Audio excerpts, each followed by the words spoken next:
பத்திரிகை நண்பர்களுக்கும் தொலைக்காட்சி மற்றும் .com நண்பர்களுக்கும் முதல்ல ரொம்ப பெரிய வணக்கம். ரொம்ப நாள் ஆயிடுச்சு எல்லாரையும் பார்த்து. சகுனி படம் வரதுக்கு கொஞ்ச நாள் ஆயிடுச்சு. அதுக்கு முக்கிய காரணம் நடுவில் ஒரு பெரிய ப்ராஜெக்ட் கல்யாணம்னு நடந்துச்சு. ஸோ அந்த ப்ராஜெக்டை முடிச்சுட்டு திரும்ப ஒரு பெரிய கேப் எடுத்து அந்த படம் ஆரம்பித்தோம். பாவம் சங்கர் தயாள் சார் அதுக்காக வெயிட் பண்ண வேண்டியதாக போச்சு. பட் ரொம்ப சந்தோஷம் சார். படம் புக் ஆன உடனே உங்களுக்கு கல்யாணம் ஆகுது, ஞானவேல் சார் கல்யாணம் ஆகுதுன்னு ரொம்ப சந்தோஷப்பட்டார். பட் அதனால கொஞ்சம் அவர் வெயிட் பண்ணவும் வேண்டியது இருந்துச்சு. பட் ஸ்டில் படமாக நாங்கள் ஃபர்ஸ்ட் கேட்டதுலேருந்து நான் சொல்லணும். நான் இன்னைக்கு ஆடியோ ஃபங்க்ஷனில் கூட சொல்லியிருந்தேன். அவர் ஃபர்ஸ்ட் பார்க்க வந்தப்போ ஒரு மினி சாமியார் மாதிரி இருந்தார். கீழே வந்து ஒரு கால் வரைக்கும் தோற அளவுக்கு தாடியோட வந்தார். இன்னும் இவ்வளோ ஒரு முனிவர் மாதிரி இருக்காரு, அவர் என்ன கதை சொல்ல போறாருன்னு பார்த்தா அவ்வளோ ஹியூமரஸா ஜாலியாக ஒரு கதையை ஆரம்பிச்சது. பாட்டி வட சொல்ற கதையில் ஆரம்பிச்சு போற ஒரு கதை. அதில் வந்து சதானத்தை நான் மீட் பண்ணுறது, அதுக்கப்புறமா எங்கள் 2 பேருக்குள்ள நடக்கிற டயலாக்ஸ், ஏற்கனவே சிறுத்தையில் 2 பேருக்கும் நல்லா ஒர்க் ஆயிருந்துச்சு. மறுபடியும் இந்த படத்துலையும் ரஜினி கமல்ங்கிற 2 கேரக்டர் சொன்னார். ஏன்னா பரவாயில்ல, இன்ட்ரெஸ்டிங்காக இருக்கேன் இந்த 2 கேரக்டர்ஸ், 2 பேரும் பேசிக்கிறது, வாங்க கமல் டீ சாப்பிடலாம். ரஜினி சார் கமல் சார் அப்படி தானே பேசியிருப்பாங்க அப்படின்னு யோசிச்சுட்டு இருக்கும்போது ஹீரோயின் பேர் என்ன சார்னா ஸ்ரீதேவினார். சரி இதுல வந்து வில்லங்க இருக்கு போல இருக்கு நான் கேட்க ஆரம்பிச்சேன். ஸோ ஃபர்ஸ்ட் ஹாஃப்ல ஜாலியாக சுவாரஸ்யமா அந்த 2 பேருக்குள்ள நடக்கிற விஷயங்கள், மெட்ராஸ் இவங்க 2 பேர் சுற்றி வரும்போது இவங்க தனக்குள்ள இருக்கிற பரிமாற்றங்களாவே ஃபர்ஸ்ட் ஹாஃப் போயிட்டு இருக்கும். அதுக்கப்புறம் செகண்ட் ஹாஃப் ஆரம்பிக்கும் போது கம்ப்ளீட்டா வேற ஒரு ஸ்கிரீன் பிளே டோட்டலா பேட்டர்னே மாறிடுச்சு. புது புது கதாபாத்திரங்கள். ராதிகா மேடம் கதாபாத்திரம் ரொம்ப நாளுக்கு அப்புறம் ராதிகா மேடம் திரும்ப சினிமாவில் நடிக்கிறாங்க. ஒரு ரவுடி கேரக்டர், எந்த கேரக்டர் கொடுத்தாலும் பிச்சிருவாங்க. அது ரவுடி கேரக்டர்னா உங்களுக்கு எக்ஸ்ட்ரா ரொம்ப பிடிக்கும் போல இருக்கு. பிச்சு உதறிட்டாங்க அந்த கேரக்டர். ஒரு காரைக்குடியிலிருந்து வந்து வர ரேடி அப்படிங்கிற ஒரு கேரக்டருக்காக அவங்க மெனக்கெட்டு அந்த மாதிரியான புடவைகள் தேர்ந்தெடுத்து அந்த மாதிரி ஜுவல்லரி புடவை கட்டுற ஸ்டைல்ல இருந்து அவங்களே அதுக்கான மெனக்கெடல். அப்பதான் ஒரு சீரியல் ஆர்டிஸ்ட் ஒர்க் பண்றது வந்து ஒரு பெரிய லேர்னிங் எக்ஸ்பீரியன்ஸா இருந்துச்சு. அவங்க எப்படி அந்த கதாபாத்திரத்துல சீக்கிரமா போறாங்க அப்படிங்கிறது. அதுக்கப்புறம் நாதர் சாரோட கேரக்டர் நீங்க ட்ரெய்லர்ல பார்த்துருப்பீங்க. ரோட் சைட்ல உட்காந்துருக்க ஒரு லோக்கல் சாமியார் கேரக்டர். அவரு வந்த உடனே சார் உங்களுக்கு பீடி சாமியார்னு பேரு சார்னு சொன்ன உடனே அவர்தான் என்ன சொல்ற அப்படின்னு டப்புன்னு பேச மாத்திட்டாரு. நார்மலா சாஃப்டா பேசிட்டு இருந்தாரு, ப்ரொஃபசர் மாதிரி இருந்தாரு. ஒரு 2 செகண்ட்ல வந்து அப்படியே ஒரு லோக்கல் பீடி சாமியார் மாதிரி ஆக்சென்ட்டை மாத்தி, சார் எப்படி சார் எங்களுக்கெல்லாம் ஒரு கேரக்டருக்குள்ள போறதுக்கு 5 நாள் ஆகுது, ஒரு ஃபியூ செகண்ட்ஸ்குள்ள ஒரு கேரக்டருக்குள்ள போய் அவர் பண்ணது வந்து அப்படி ஒரு ஆச்சரியமா இருந்துச்சு. அதே மாதிரி கோட்டா ஸ்ரீனிவாசன் சார் முக்கியமான ஒரு சீரியஸான சீன் போகும்போது லைட்டா ஒரு மேனரிசம் கொடுப்பாரு, எல்லாரும் சிரிச்சிருவாங்க. அது அவரால் மட்டும்தான் முடியும்னு நினைக்கிறேன். அதே மாதிரி பிரகாஷ் ராஜ் சாருடைய பெர்ஃபார்மன்ஸ். ஸோ பெரிய சீனியர் ஆக்டர்ஸ் கூட இந்த படத்துல ஒர்க் பண்ணது எனக்கு அவ்வளோ இன்ட்ரெஸ்டிங்கா இருந்துச்சு. அதோட முக்கியமா அவங்களுடைய கதாபாத்திரங்களும், என்னுடைய கதாபாத்திரம் அவங்கள மீட் பண்ணும்போது பேசுற வசனங்கள். சங்கர் தயாள் சார் ஒரு புது டைரக்டர்னு சொல்றாங்க, பட் அவர் ரொம்ப எக்ஸ்பீரியன்ஸ்ட், அவர் எஸ்கேப் ஆகிக்க முடியாது. புது டைரக்டர்னு சொல்லி நிறைய படங்கள் ஒர்க் பண்ணியிருக்காரு. டயலாக்ஸ் அவருடைய மிகப்பெரிய பிளஸ் நான் பாக்குறேன். ஏன்னா ஒவ்வொரு கேரக்டருக்குள்ளேயே உட்காந்து அவங்க பேசுற வசனங்களை ஷார்ப்பா எழுதுறது அவ்வளவு ஈஸி இல்லை. அவர் மணிவண்ணன் சாருடைய ஃபேன்னு சொன்னே இருந்தாரு. ஸோ வந்து தாய்மாமன் அந்த மாதிரி மமதிப்படை மாதிரி படங்கள் இருக்கக்கூடிய ஃபிளேவர் இந்த படத்துல நிச்சயமா இருக்கும். அது கூட நான் கம்பேர் பண்ணல, பிகாஸ் அதெல்லாம் கிளாசிக்ஸ். பட் அந்த மாதிரியான ஒரு ஃபிளேவர் வந்து இந்த படத்துல நிச்சயமா இருக்கும். ஏன்னா எனக்கு ஒரு புது கலர், வெறும் போலீஸ் கதையா வந்துட்டு இருந்தப்போ ஒரு அரசியல் பின்னணியில் அந்த கதை வந்ததுல வந்து அவ்வளோ என்ஜாய் பண்ணும். அண்ட் அதை தயாரிக்கிற போது பார்த்தா அவங்க டீம் ஃபர்ஸ்டே சாங்ல தான் ஆரம்பிச்சோம். ஜிவி வந்து ஃபுல் எக்ஸைட்டடா இருந்தாரு. பிரதர் ஒரு மாஸ் படம் கிடைச்சிருக்கு, நீங்க மாசுன்னு பயமுடுத்தாதீங்க, அது பெரிய பொறுப்புன்னு சொன்னேன். இல்ல எனக்கு தெரியும் இந்த எப்படி ரிசீவ் பண்ணுவாங்க இந்த கதையை, ஏன்னா அவ்வளோ ஹியூமரஸா ஜாலியா போற கதை. ஸோ மியூசிக்கும் சப்போர்ட் பண்ணணும்னு சொல்லி ஒவ்வொரு சாங் ஒவ்வொரு மாதிரி இருந்துச்சு. டைரக்டர் சொன்னார், சார் இது ஹீரோ பில்டப் சாங் கிடையாது சார், சத்தியமா வேண்டாம் சார்னு சொல்லிட்டேன். அது ஒரு சிட்டியோட பில்டப் சாங். மெட்ராஸ் சிட்டியை இன்னைக்கு எப்படி வளர்ந்துருக்கு அப்படிங்கறத படம் ரொம்ப அழகா லிரிக்ஸ் கொண்டு வந்திருந்தாரு. அது அவ்வளோ மியூசிக்கும் அவ்வளோ வெரைட்டி இருக்கும். சிட்டிக்குள்ள இருக்கிற வேற வேற மக்கள் எப்படிலாம் இருக்காங்களோ அவங்கள சார்ந்த மியூசிக் எல்லாம் பாட்டுல மிக்ஸ் பண்ணியே வரும். அது அவ்வளோ இன்ட்ரெஸ்டிங். அது கேட்க தான் அதோட டீடைல்ஸ் புரியுது. நீங்க எவ்வளவு டீடைல் ஒர்க் பண்ணிருக்கீங்கன்னு திரும்ப கேட்டதான் தெரியுது. அப்புறம் அவருக்கே உரிய லவ் சாங்ஸ், ஒரு ஃபாஸ்ட் சாங், ஒரு ஸ்லோ சாங். மனசெல்லாம் மலையை வந்து கேட்க க்ரோ ஆகிட்டே இருக்கிற ஒரு சாங்கா இருக்கு. அதுக்கான விஷுவல்ஸும் ரொம்ப அழகா வந்திருக்கு. அண்ட் வெள்ளப்பமரம் சாங், விவேக் அவர்களுடைய லிரிக்ஸ் கேட்கும் போதே சிரிப்பு வந்துச்சு. சேமியா மீச வச்சேன், சேலைக்கு ஆசை வச்சேன்னு புதுசா லிரிக்ஸ் ரொம்ப குறும்பா இருந்துச்சு. எந்த மாதிரி டயலாக்ஸ் எவ்வளவு பிளஸ் நினைக்கிறோம், அதே மாதிரி லிரிக்ஸும் அந்த குவாலிட்டி கொண்டு வந்திருந்தாரு டைரக்டர். எல்லா லிரிக்ஸ்கிட்டையும் வந்து கொண்டு வந்திருந்தாரு. அண்ட் போட்டது பத்திர சாங் வந்து நாங்களே எக்ஸைட் ஆயிட்டோம். சார் சரக்கு சாங் சார் எனக்கு வந்ததே இல்லை சார், ஃபர்ஸ்ட் டைம் சரக்கு சாங்னு சொல்லிட்டு எக்ஸைட் ஆனோம். அதுக்கான லிரிக்ஸும் வந்து ரொம்ப கேஷுவலா என்ன பேசிக்கிற மாதிரியான லிரிக்ஸே வந்து மெட்டும் வந்து எந்த ஆர்கெஸ்ட்ரா இருந்தாலும் ஈஸியா பிளே பண்ற மாதிரி இருக்கணும்னு சொல்லி சிம்பிள் ஆர்கெஸ்ட்ரேஷன்லயே பண்ணியிருந்தாரு. அந்த சாங் பர்டிகுலரா எல்லாருமே ரொம்ப பாராட்டுறாங்க. நான் டான்ஸ் எல்லாம் ஆடி இருக்கேன் நம்புறாங்க எல்லாரும். ஸோ அந்த வகையில் எனக்கு ரொம்ப சந்தோஷம். பிகாஸ் எக்ஸ்ட்ரா ஸ்பெயின் பண்ணி ரிஹர்ஸ் பண்ணி தான் பண்ணோம் ஒவ்வொரு சாங்கையும். அண்ட் கேமராமேன் முத்தையா, போலண்ட் வந்து இது வரைக்கும் ஃபர்ஸ்ட் படம் இந்த படம் தான் தமிழ் படம் ஷூட் பண்ணுறோம்னு நினைக்கிறேன். அவ்வளோ அழகா ஷூட் பண்ணியிருக்காரு. விஷுவல்ஸ் வந்து இந்த சாங் வந்து எந்த அளவுக்கு ஆடியோ ஒர்க் பண்ணுமோ அந்த அளவுக்கு விஷுவலாகவும் அவ்வளோ அழகா வந்திருக்கு. ஆர்ட் டைரக்டர் ராஜீவன் சார் வந்து பிரேக் பண்ணி ஒவ்வொரு விஷயம் இதில் இப்படி யூஸ்வலாக பண்ணுறதுலேருந்து வேணான்னு சொல்லி வேற ஒரு விஷயம் ட்ரை பண்ணார். சாங்ஸ்க்கும் சரி, செட்ஸ் விஷயத்துலையும் சரி. And editor Nani sir, Srikar Prasad sir, பெரிய அவார்ட், நேஷனல் அவார்டு மணி சார்கிட்ட ஒர்க் பண்ணும்போது அவர் பழக்கம். இந்த படத்தில் ஒரு புது டைரக்டராக இருக்கிறதுனால அவருக்கு ஸ்ட்ராங் டீம் இருக்கணும்னு ரொம்ப ஆசைப்பட்டோம். ஸோ அந்த வகையில் அவரை போய் மீட் பண்ணப்போ கம்ப்ளீட் கைடன்ஸ், ஸ்கிரிப்ட் ஃபர்ஸ்ட் டேலேருந்து கூடயே உட்காந்து எங்கெங்கெல்லாம் வந்து கம்மியாக இருக்குது, எங்கெங்க நல்லா இருக்குது, இந்த போர்ஷன்ஸ் எல்லாம் டைட் பண்ணலாம்னு சொல்லி ஸ்கிரிப்ட்ல இருந்து அவர் ஆரம்பித்து ஹெல்ப் பண்ணார் டேரக்டருக்கு. அவருடைய இம்ப்ரூவ்மெண்ட்ஸ், அவருடைய இன்புட்ஸ் அவ்வளோ வேல்யூபிளாக இருந்துச்சு. அது படம் பார்க்குறப்ப வந்து எடிட் பண்ணது தெரியக்கூடாதுன்னு சொல்லுவாங்க, அவ்வளோ ஸ்மூத்தாக ஃப்ளோ ஆகணும். அது அவ்வளோ அழகாக பண்ணி கொடுத்துருக்காரு. நீங்கள் படம் பார்க்குறப்ப அவ்வளோ திருப்தியாக இருக்குன்னா நான் நானி சாருக்கு கண்டிப்பாக நன்றி சொல்லி ஆகணும். அண்ட் பிரணீதா ஹீரோயின் தட்டுப்பாடு இருக்கிற நேரத்தில் அழகாக ஒரு ஹீரோயின் தமிழ் வேற பேசுகிறாங்க. அந்த வகையில் அவங்க கூட ஒர்க் பண்ணது சந்தோஷமாக இருந்துச்சு. ஏன்னா டயலாக்ஸ் பேசுகிறவங்க வந்து கரெக்டாக அந்த மொழியிலே பேசும்போது நமக்கு நடிக்கிறது ஈஸியாக இருக்கும். அந்த வகையில் அவங்க ஒர்க் பண்ணது ரொம்ப இன்ட்ரெஸ்டிங்காக இருந்துச்சு.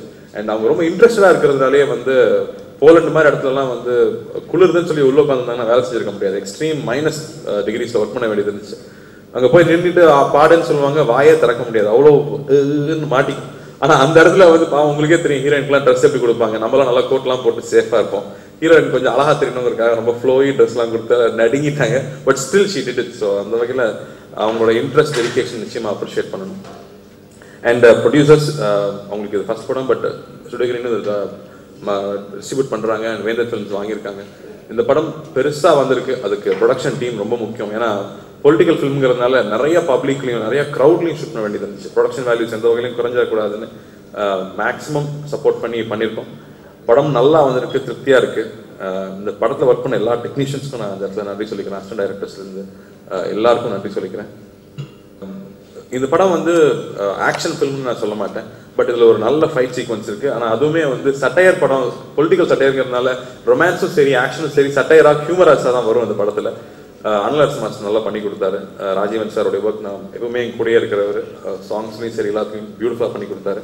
அண்ட் ஜெமினி ஆடியோ பெருசாக ப்ரமோட் பண்ணிட்டு இருக்காங்க அந்த ஆடியோவை. அந்த வகையில் ரொம்ப ரொம்ப சந்தோஷமா இருக்கு. ஏன்னா ரொம்ப நாள் ஆகிட்டதுனாலே எக்ஸ்பெக்டேஷன் ஜாஸ்தியாகிடுச்சு. ஸோ பயமும் இருக்கு, திருப்தி பண்ணணும் எல்லாரையும் அப்படிங்கிறது. பட் ஒரு நல்ல டீம் கூட இருக்கிறது சந்தோஷமா இருக்கு. ஜெமினி ஆடியோ மேக்ஸிமம் ப்ரமோட் பண்ணி எந்த அளவுக்கு ஒரு சாங் இப்போ ஹிட் ஆகுதோ அதுதான் ஒரு படத்தோட ஓப்பனிங்க்கும் அந்த படத்துடைய ரீச்க்கும் தேவைப்படுது. ஸோ அந்த வகையில் ஜெமினி ஆடியோக்கு நான் நன்றியை தெரிவிச்சுக்கிறேன். அண்ட் முக்கியமாக நீங்கள் எல்லாரும் எப்பவும் சப்போர்ட் பண்ணிகிட்டே இருக்கீங்க.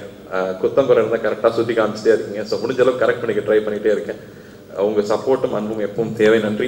எல்லாருக்கும் வணக்கம். Especially the print and visual media present here. Saguni Padam, it's been a wonderful experience being part of it, and I'm so lucky. Ivlo nalla irukku or production team with Gnanavel sir and Prabhu sir ivlo earlier enakku kadichirukku, and also the director sir Shankar Dayal sir, he's been such a guidance and a support for me. And it was wonderful working with Karthi sir. He's such a friendly person and such a humble person on the set. It was really nice working with the entire team, the cast, the rest of the crew and all the technicians. It was a really nice experience for me. Coming to the music, musicல வந்து எனக்கு ஒரு 3 பாட்டு வருது. In that we have Vella Pampuram, which is my favorite, ஒரு peppy Tamil அந்த மாதிரி ஒரு track. And then there is Manasala Malaya, which is a very slow, sweet duet. And the song Kuda, I really enjoyed shooting for it. And then, like he said, Portu the Patale is also my favorite because I get a small part in that. And for the first time, I got a chance to do Kuttu. So it was really nice. And I hope you all like the film too. Thank you so much. எல்லா பத்திரிகையாளர்களுக்கும் வணக்கம். First வந்து நான் வந்து thank பண்ணுறது என்னுடைய producers ஞானம் ராஜா சாருக்கும் பிரபு சாருக்கும். அதுக்கப்புறம் ரொம்ப ரொம்ப நான் தேங்க் பண்ணுறது கார்த்தி சாருக்கு.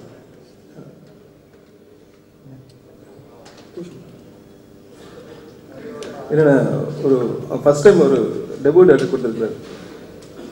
என்னென்னா முழுக்க முழுக்க அந்த கதையை நம்பி அவர் தன்னை ஒப்படைச்சது எனக்கு அவ்வளோ பிடிச்சிருந்து. அந்த நம்பிக்கையை காப்பாற்றன்ற பயம் எனக்கு எப்பவுமே இருந்துகிட்டே இருக்கும். அது ஒழுங்காக முடிச்சிருக்கோம். படத்தோட பாடல்கள் பற்றி சொல்லணுன்னா ஜிவி பிரகாஷ் உண்மையாக ஒரு சிறந்த நண்பர், ஒரு பெஸ்ட் மியூசிஷியன் எல்லாரும் தெரியும். ஏன்னா ஃபஸ்ட்டு படத்துக்கு வந்து எவ்வளோ விஷயங்கள் நம்ம எவ்வளோ தேவைப்படும் நமக்கு தெரியும். அந்த கதையை கேட்டதுலேருந்து அதிலே வாழ ஆரம்பிச்சார் அவர். ஒரு விஷயமா வந்து பார்த்து பண்ணார். ஃபஸ்ட் டைம் வந்து அவருக்கு வந்து ஒரு மாஸ் கமர்ஷியல் மூவி. 5 சாங்குமே வந்து வேற வேறு விதமாக வந்தது. ஃபஸ்ட்டு சாங்கு பார்த்தீங்கன்னா ஜென்ரலாக ஹீரோக்கு இன்ட்ரடக்ஷன் வைப்பாங்க. அதை கார்த்தி சார் ஒத்துக்கிறது பெரிய விஷயம். ஹீரோக்கு இன்ட்ரடக்ஷன் வைக்கல, ஹீரோ பாயிண்ட் ஆஃப் வியூவில் சிட்டிக்கு வச்சோம், சென்னை சிட்டிக்கு வச்சோம். அதுக்கு வந்து கவிஞர் பரமுன்னு சொல்லிட்டு சாருடைய ரசிகர் மன்ற தலைவர், அவர் பின்னாடி தான் தெரியும் அவருங்க ரசிகர் மன்ற தலைவர் சொல்லிட்டு ஒரு டம்மி லிரிக் எழுதுங்கிற போது அவரோட எழுத்து அவ்வளோ பிடிச்சிருந்துச்சு எனக்கு. அவ்வளோ அழகாக எழுதின விஷயங்கள், கண்டென்ட் அவ்வளோ அழகாக இருந்துச்சு, ரொம்ப ஃப்ரெஷ்ஷாக இருந்துச்சு.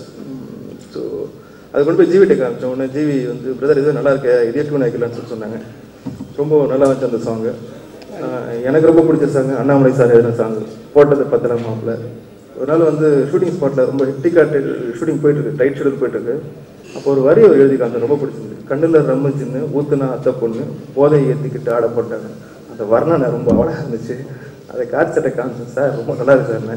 சார் அவரை வச்சு ஓட்டுவோம் சொல்லிட்டு போட்டோம். போட்டது 10 சொல்லிட்டு வந்து போட்டது 10 மாப்பிள்ளன்னு அந்த சாங் ரொம்ப நல்லா இருந்துச்சு. இன்னைக்கு கூட வந்து ரிலீஸ் ஆன ஃப்ரெண்ட்ஸ் எல்லாம் ஃபோன் பண்ணி சொன்னாங்க ரொம்ப நல்லா இருக்கு அந்த சாங் அந்த மாதிரி சொன்னாங்க. அப்புறம் ஜிவிக்கு ஒருத்தர் அந்த மெலோடி மனசெல்லாம் மழையேன்னு சொல்லிட்டு ரொம்ப அழகான ஒரு மெலோடி, கேட்க கேட்க அப்படி நம்மளுக்கு தாளாடிட்டே இருக்கு. இது எதுவுமே இல்லாமல் எனக்கு ரொம்ப எப்பவுமே கொஞ்சம் டான்ஸ் ஆடவும் எனர்ஜெட்டிக் சாங் தான் பிடிக்கும். அதுக்கு ஒரு சாங் ஒன்று பண்ணார், வெள்ளை பொம்புறோன்னு சொல்லிட்டு ஒரு சாங் விவேக் எழுதினார். ஹீரோயினை வந்து வெள்ளை பொம்புறம் ரொம்ப அழகாக வர்ணிச்சிருந்தார் அவர். ஸோ ரொம்ப நல்லா வந்துச்சு அது. அப்புறம் அந்த எலெக்ஷன் சாங் கடைசியாக ஒரு எலெக்ஷன் சாங் வந்துச்சு அந்த படத்தில். எல்லாமே வந்து பாலிடிக்ஸை வந்து நெகட்டிவாக எல்லாம் பேசியிருப்பாங்க, நாங்கள் பாசிட்டிவாக தான் பேசியிருக்கோம். ஸோ முழுக்க வந்து இனிமேல் நினைக்கிறேன் இந்த எலெக்ஷன் சாங் வந்ததுக்கப்புறம் ஒவ்வொரு எலெக்ஷனுக்கும் அந்த சாங் போடுவாங்கன்னு நினைக்கிறேன் நான். அந்த சாங் ரொம்ப நல்லா இருந்தது.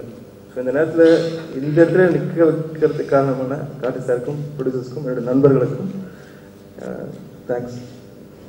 எல்லாருக்கும் வணக்கம். இது 2வது ஃபிலிம் எனக்கு கார்த்தியோட.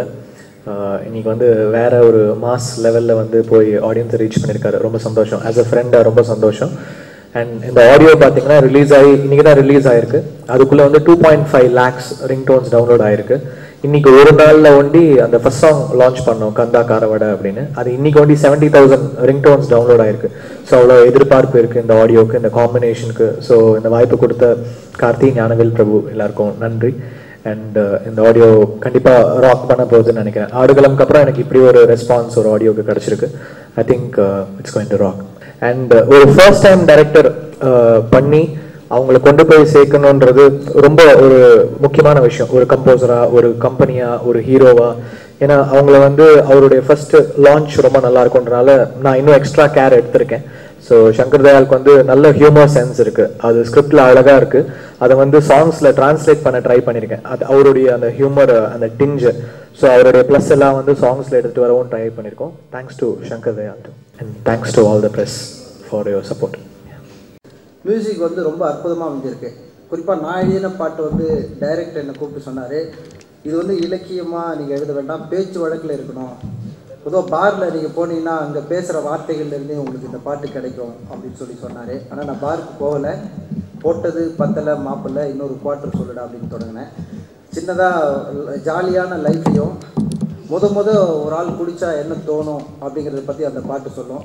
பொதுவாக ஜனரஞ்சகமான வார்த்தைகள், வேணாண்டா வெட்டு குத்து, போடுடா டப்பா குத்து, எனக்கு எல்லாருமே சொந்தக்காரண்டா அப்படிங்கிற வரிகள்லாம் எனக்கு ரொம்ப பிடிச்சிருக்குது அந்த பாட்டில். இந்த பாடலும் மற்ற பாடல்களும் பெரிய ஹிட் ஆகும். ஜி பிரகாஷ் வந்து டியூன் ரொம்ப நல்லா இருக்குது, எல்லா டியூனுமே நல்லா இருக்குது. குறிப்பாக இந்த பாட்டு வந்து ரொம்ப ஜனரஞ்சகமாக இருக்குது. எல்லா ஜனங்களுக்கும், கடைகோடி கிராமத்திலேருந்து நகர ஜனங்கள் எல்லாருக்கும் பிடிக்கக்கூடிய டியூனை வந்து இதில் பண்ணியிருக்காரு. ரொம்ப ஜனரஞ்சகமாக இருக்குது. பொதுவாக ரஜினி சார், விஜய் சாருக்கு அப்புறம் குழந்தைகள் ரசிகர்கள் அதிகம் உள்ள ஹீரோட கார்த்திக் சாரை சொல்லலாம். எல்லா குழந்தைகளுக்குமே அவர் ரொம்ப பிடிக்கும். பொதுவாக குழந்தைகளுக்கு ஒரு ஹீரோ பிடிச்சதுனாலே ரொம்ப லாங் லைஃப். அவங்க வந்து நடிச்சுக்கிட்டே இருப்பாங்க, அவங்களே வேணான்னு சொன்னாதான் உண்டு. அந்த வகையில் ஒரு பெரிய ஹீரோவுக்கு நான் இந்த பாட்டு சந்தோஷமாக இருக்குது. இந்த வாய்ப்பை தந்த இயக்குனர் சங்கர் தயாள் சார் அவர்களுக்கும் பிரபு சாருக்கும் என்னுடைய நன்றியை தெரிவித்து விடைபெறுகிறேன். நன்றி, வணக்கம்.